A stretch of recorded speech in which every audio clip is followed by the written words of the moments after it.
Kevin Attard joins me on the podcast today. I'm so amped for this discussion. Kevin is the definition of lead, motivate, and inspire. He's had a tremendous journey of impacting people. He's an international executive and has worked for some of the biggest names in the business across Europe, Middle East, Africa, and also in New York City in the US. I've personally known Kevin and have worked with him at Oracle and EMEA many years ago. From the many conversations we've had, I've always observed his energy, his customer and people obsession, his mentorship and coaching style, which has demonstrated his consistent, remarkable leadership and business etiquette that he's carried with him across his very long career. Why he's here today? Kevin's DNA is comprised of an insatiable growth mindset with everything that he does. He's originally from Malta. He's had a vast range of roles from developer to CIO to vice president of sales, to country manager, to regional vice president, and also president at the organization that he's currently in today. Over the years, I've continued to have quality conversations with Kevin, which is why I asked him to come on today to share a little bit about his story, but also talk about his background and his leadership journey along the way. So without further ado, Kevin, thank you. Pleasure to see you. No, thank you, Rishan. Thank you for making the time for me. It's an honor to be on your podcast. I follow your show. Great people before me. So I hope I don't let you down. Absolutely not. I've been really looking forward to having this discussion with you. I know we've been trying to connect for some time and, it hasn't worked out the way it wanted to, but I'm glad that you're here. And I really want us to start off with, talking a little bit about your background. You've got an incredibly inspirational personal and professional path, born in Malta, a knack for growth and development. Talk to me a little bit about the background and where does the growth for development come from?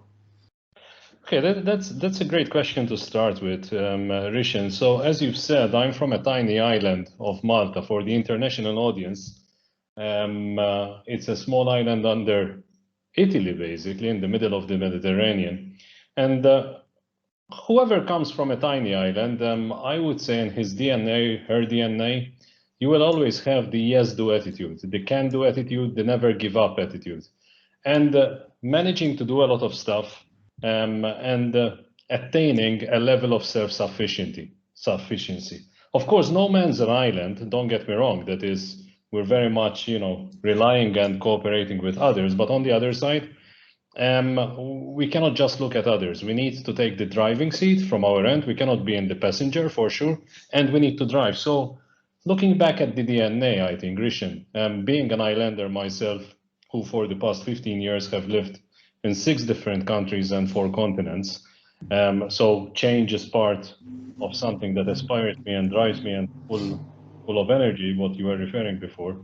This is where I grew up. This is where I shaped up myself, and I treasure it because in today's world, especially what we are just witnessing ourselves, the ability to change, the ability to remain agile, the ability to move at a fast pace, look at the past, be pleased with the past, celebrate the past, but most importantly, look forward and always aspire higher.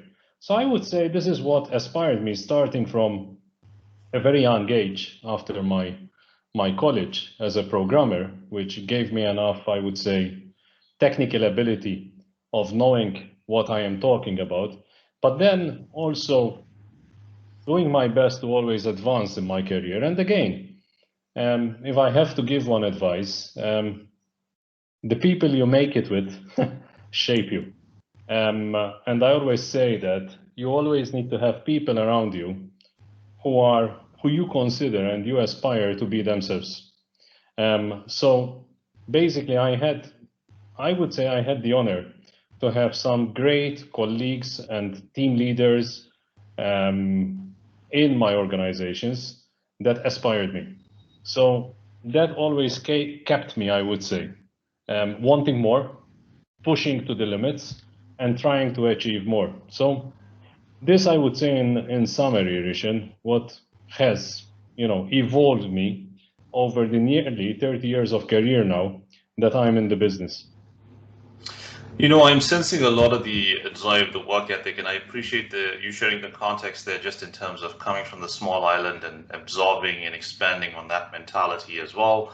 But then also your ability to collaborate and work successfully with others that have kind of shaped you and almost paved you almost for the growth journey that you've been on. I'm very curious to know like about your early days, like prior to being a developer, prior to being in that first role. Like what are some of the things that have shaped you? Maybe from your parents, maybe from the lifestyle that you've had in the small island. Maybe share a little bit about that, if you're okay with it, obviously, about some of the components that have shaped you to be on this journey that you've been on. That's a tricky question, and I didn't see it coming. But as an islander, as an islander, we're highly emotional and passionate. If you kill our emotion and our passion, then a lot of our strength will disappear. But one thing in business that you need to control, Rishan, is emotion. On the other side, you need to capitalize on passion. Every morning you wake up with high, I would say, adrenaline and going all out with your passion. But emotion, it is something that I had to work on because coming from my very, very youth, early years, I was highly emotional. And this is also to my background, coming back to your question. We're coming from a very, very close family. I would say, hardworking parents, modest, living and starting from nothing. But I attribute it mostly to my father. My father had no degrees, no college, no school, but he was a self-employed, growing up a family for 40 years himself, since my childhood at least. And that gave me a lot of strength. The strength that it gave me, Rishan, is that I need to earn my living. And that is something that in today's world, sometimes we forget. I am not satisfied at the end of the day if I have not earned what I am paid for. You can today hide behind big teams. You can achieve certain goals and certain objectives, but it's important to go back to those days and you say, did I contribute? Do I deserve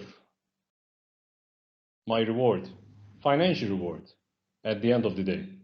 I think in the long term, this is very important. In the short term, you can, in today's big organizations especially, escape a little bit and hide behind big teams and maybe contribute a little bit less. But if you have as part of your DNA having been brought up with a mentality that you need to earn your living and sometimes give the 120% for the 100% that they are giving you in return, so you always give more than what you are getting, that is a mentality, I would say, that, in my opinion, it's a winning mentality.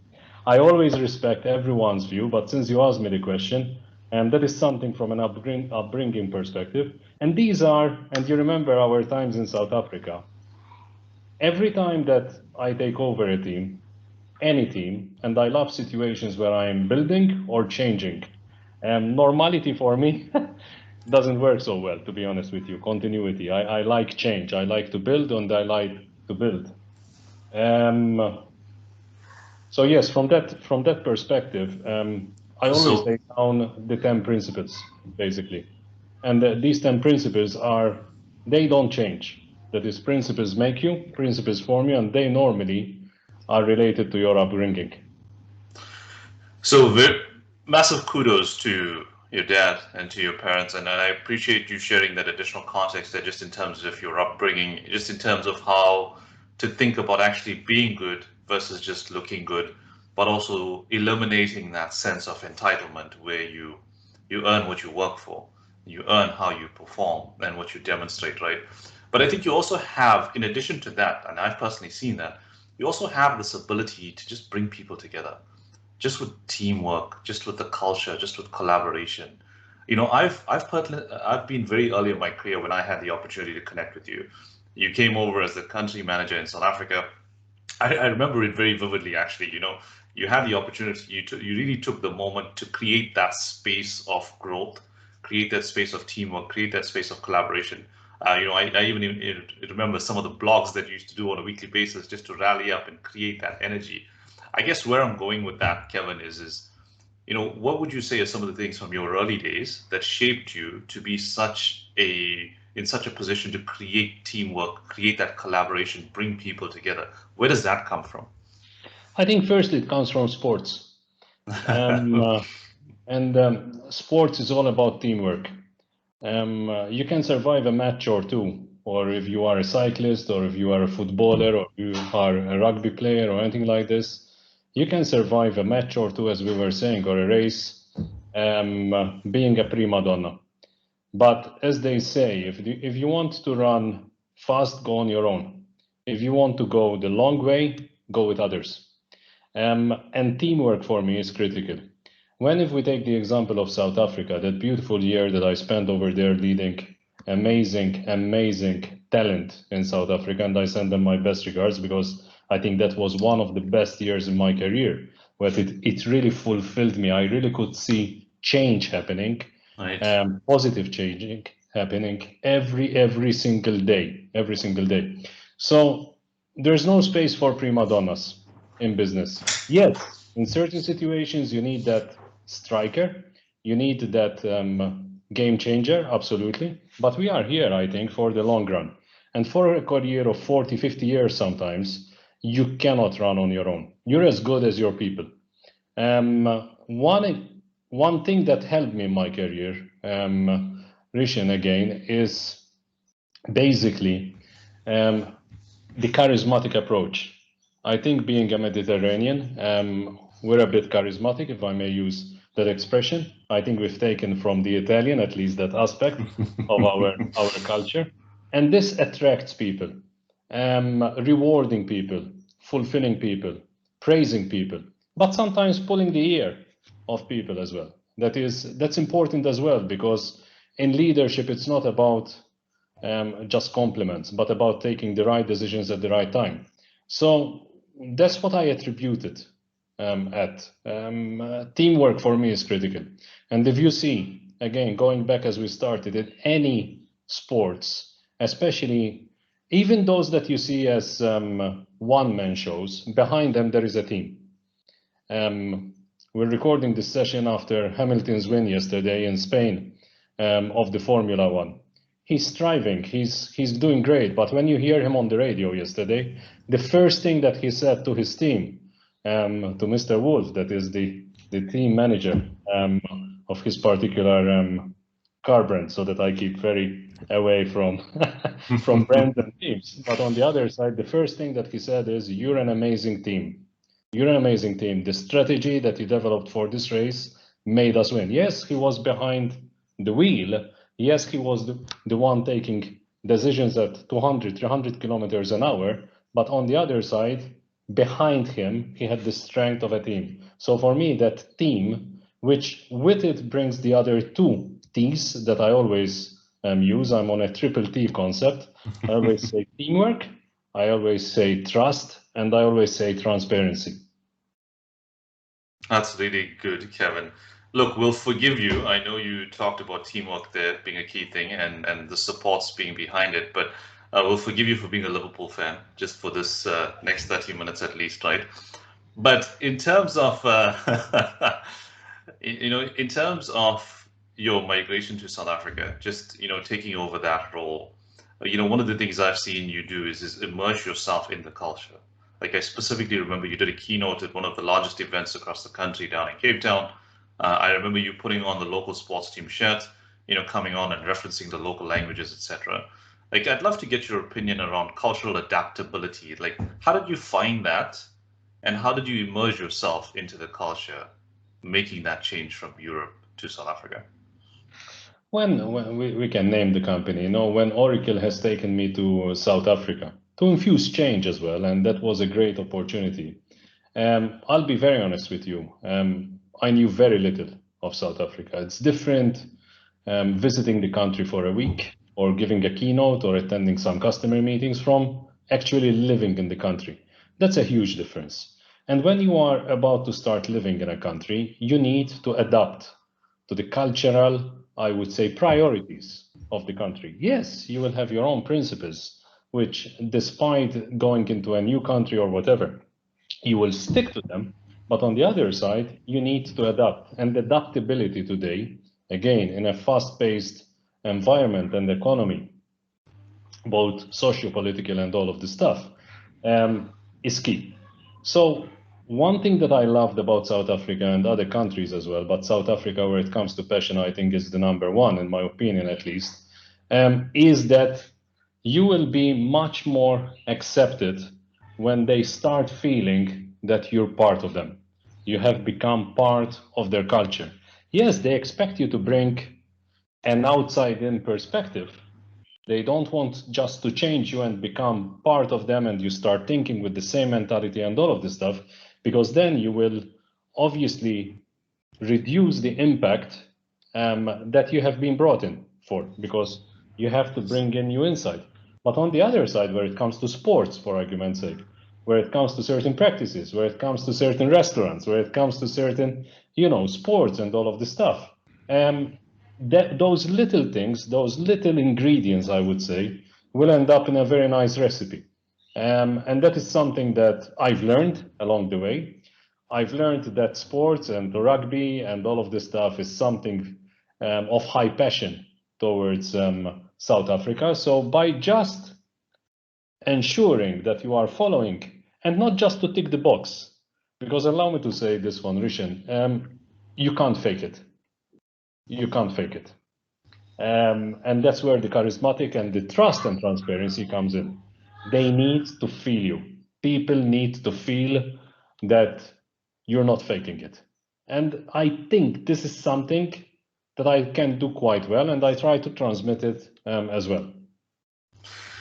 You've been handpicked and selected for a lot of roles in your career. And I know you touched a little bit earlier on there, just in terms of the people that you worked for, the coaches that you've had along the way.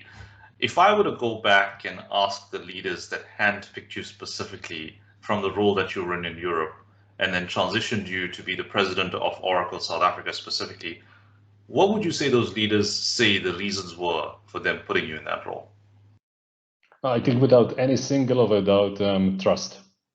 They wouldn't have, of course, skills, experience, and all of this stuff play a very important role. But I would say for that specific role in particular, they needed someone that they can trust.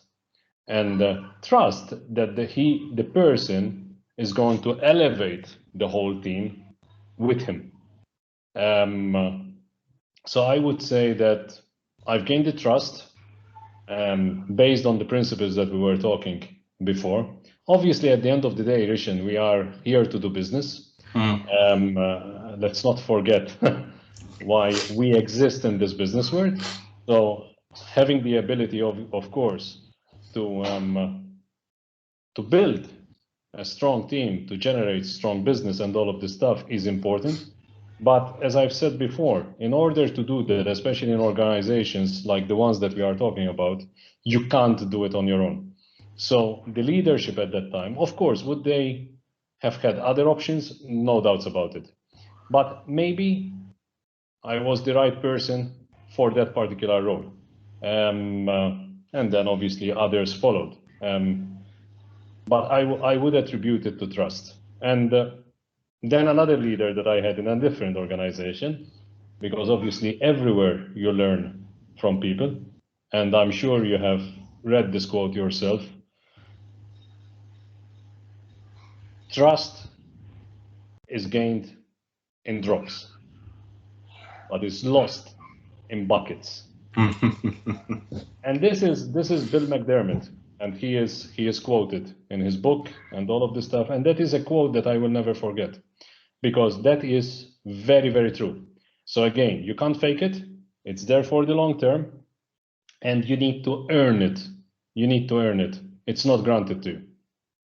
Yeah, look, I mean, that was an incredible decision to make, and obviously the impact that has happened, speaks for itself. Kevin, you talked a little bit earlier on about the 10 principles that you follow as a leader. I want to tap into that. Tell me, what are those 10 principles?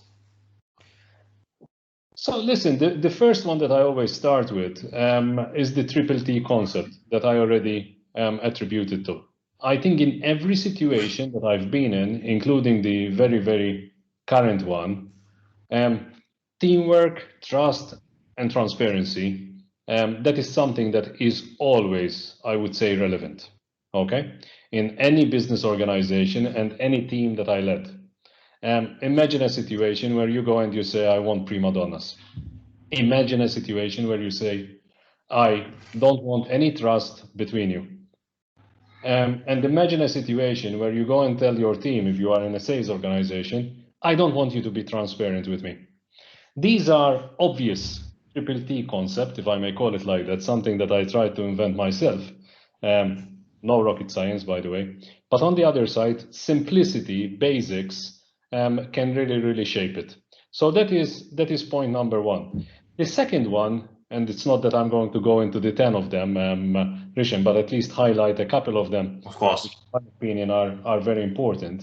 In today's world, any team that I lead, being a small organization, being a mega organizations that you and I have worked in, I always say that please run with a startup mentality. We attribute it towards passion, we attribute it towards agility, we attribute it towards speed, we attribute it towards change. These are, I would say, the characteristics, the advantages of a startup compared to the larger, I would say, more rigid and with some legacy organizations.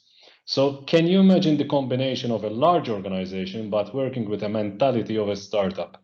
So that is a principle, if I may call it like that. Some call it strategy, why not? But that is a principle that I try to always attribute towards from my end. And maybe let me highlight the last one, at least three of the principles that I always say. Then I always end up with the 10th point. And the 10th point, because like a keynote, what will you remember? You will remember keywords. You will not remember the whole book. You will remember certain phrases and certain arguments. So I always tell the guys that one of the best movies that I've ever seen, and again, attributed to sports, competition, being number one, this is what shaped me, is Jerry Maguire. So in Jerry Maguire, it's full of adrenaline, full of passion, full of principles, full of what he believed in, full of trust, full of transparency. You'll find them all. You'll find mistakes as well, absolutely, like anyone else. It's only those who do nothing that actually do the biggest mistake. But let's put it aside. But in Jerry Maguire, at the end of the day, it finishes like this. So show me the money. So let's not forget why we are here. Because we can have fun, we can be cool, we can enjoy it, we can have a lot of teamwork and all of this stuff. But at the end of the day, the organizations that hire us and entrust us, and most of the time pay us quite respectfully well, they have also shareholders' interest. And they need to ensure that they have a return towards their shareholders. And we are responsible for that as well. So doing good business, and making the company more and more profitable and basically growing it and all of the stuff that we learn in business is very important as well. So I always end up with the 10th principle, which is, for me, show me the money, so that we don't forget why we are here and we remain focused on what business we are in, basically. Results matter, right? Results matter. Do you find that those principles are unanimous across all the different regions that you've been in? Because I know you've been in Europe, you've been in Africa, you've been in the Middle East, you've been in the US. Like, do you find that those principles, just in terms of leading and representing the groups that you're in, are pretty unanimous across the different regions? It's an excellent question, Vishen. So I would say yes and no. And I'll explain if you allow me. Yes, So before we touched on culture, no? So cultures are different. At the end of the day, there's a lot of similarity, but we need to recognize that there are different cultures. There are weekends which are Saturday and Sunday. There are weekends which are Fridays and Saturdays. It's just a small thing, but it makes a difference. So when you are in an international team and you just organize calls on Fridays, when you have people in your team in the Middle East, you're not being sensitive to their culture. And you are dominating through another culture. which is a big mistake. I just took a very simple example so that it comes out very clearly. So you need to be sensitive to the cultures. So from this perspective, if I may give you another example, without implying anything from my end. So some cultures, in my case, where it comes to trust and transparency as well, let me be more clear on transparency on this one so that we focus on one point. Certain cultures love my transparency. Certain cultures love that I say it as it is. Certain cultures love it that they know exactly where they stand with me, without maybe elaborating it too much and pitching it and coloring and, you know, going straight like this to touch my ear. But certain other cultures, you know, you need to do like this to touch the ear. You still touch the ear, but you have a different approach. So maybe without mentioning the countries, I told you I've been in 6 countries, 4 continents. And there's nothing wrong in it, but with certain other mentalities, if I may call it like that, they prefer that you get to the message, but you get in a different way. Maybe not too bold, not to the point, because they may perceive it arrogant. They may perceive you aggressive. And I did receive this feedback lately. So I was asked to be more politically correct, to, you know, shape maybe my argument a little bit different, which I appreciated completely, because you always learn. You always learn and you shape as you go along. The principles remains the same, but you shape them, you refine them, you retune them, you make them more vastly, if I may call it like that, acceptable. Yeah, and I think, you know, delicacy is interpreted differently depending on where you are, depending on which environment and which culture you're in, right? Just in terms of the delivery of a message and the delivery of the actual level of communication or argument that you're trying to have. But I think the key thing, as I just picked up from what you were saying there, is having the ability to be open-minded, having the ability to be humble and adopt a growth mindset so you're open to knowing where you can learn. But above and beyond that, being able to adapt. And I think you've been able to do that, you know, and so that's a key lesson and a key moment there, just from everything that you've described around the differences in the cultures and the ability to move across all these different regions. You've had a tremendous career, obviously, no doubt about that. What is one thing that you're the most proud of when you look back at your leadership journey? I think there's several, and there's other stuff that maybe I'm not that proud, because everyone makes mistakes along the journey. But the important thing is that you learn through them. Sometimes you have to make hard decisions that obviously impact people, their families, and all of this stuff. But that's the hard part of being part of the business. But again, the 10th principle at the end of the day is that you focus and you know why you are hired for and what is the end objective. I would say from a proud perspective is starting from zero. Starting from zero. So I'm proud to say that I started with the minimal of wages. That is the lowest that you can start. And whilst money is important, it's not everything, just to make it very clear. And at a certain point in your career, I think you start realizing that, yes, you can earn more, but at the end of the day, you need to strike a balance. Are you still passionate about what you're doing? But coming back to the proud thing or concept, starting from zero without anyone pushing you, without anyone, you know, jumping the queue, if I may use that expression, and pushing yourself through and have to demonstrate your abilities all the time yourself, that is proud moment for me. And again, it's for me, but I think for my family, my parents, and all, that is something that I really treasure, Rishan, really treasure. You deserve it. You know, starting from zero is one thing, but also I can only imagine the amount of sacrifices you've had to make along the way, moving with your family from region to region, being able to take on these opportunities, get outside your comfort zone, really challenge yourself, even though you follow your guidelines, you follow your principles that you live by, you follow the strengths of your success.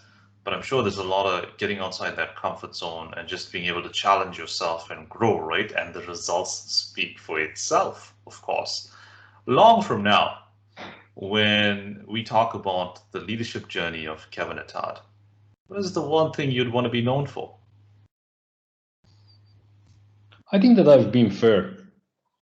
I think especially with my teammates, because I'm always talking about the teams. I'm not really, I could have easily told you I wanted to be renowned for closing the first and largest cloud deal, blah, blah, blah.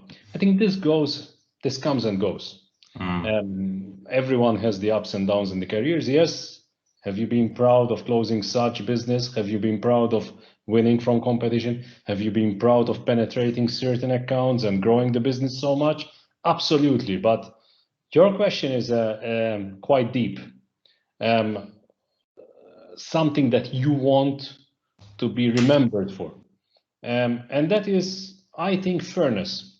I think fairness for the companies that I worked for, that is giving the 120% and expecting 100 in return. So for me, some may call it stupidity. Why not? I respect anyone's opinion, but I think in the long term, again, I've been taught this lesson in my earlier career by a French guy leading the GB business for Eastern Europe. He always told me, Kevin, ensure that it's always the company that owes you, not you owe the company. Wow. Always give more. Always give more. Be in a negotiation position that you're always ahead. And this has shaped me as well, because then everything, you need to make up the whole thing behind it. Then that evolves into a strategy, which is called the best defense is to attack. So again, you can take it from there as well. That is, always be in the front, never be at the back, never be in a catch-up mode, but be in front, always be 2-3 steps ahead. So back to the fairness. Yes, from a company's perspective, that one. And then from a people's perspective, giving the opportunity, treating them fairly, being transparent with them, giving them the opportunity to grow. But also in those situations where I had to make hard decisions, and I had to make a few, like anyone else, I would say, in my positions. Most of the cases, I remain on a very, very good rapport with the people that maybe ended up as a casualty of the situation, where we had to depart, where I had to make certain calls.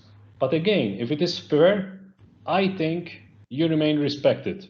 So I think fairness and respect, that is something that that's a legacy that I would like to be attributed to.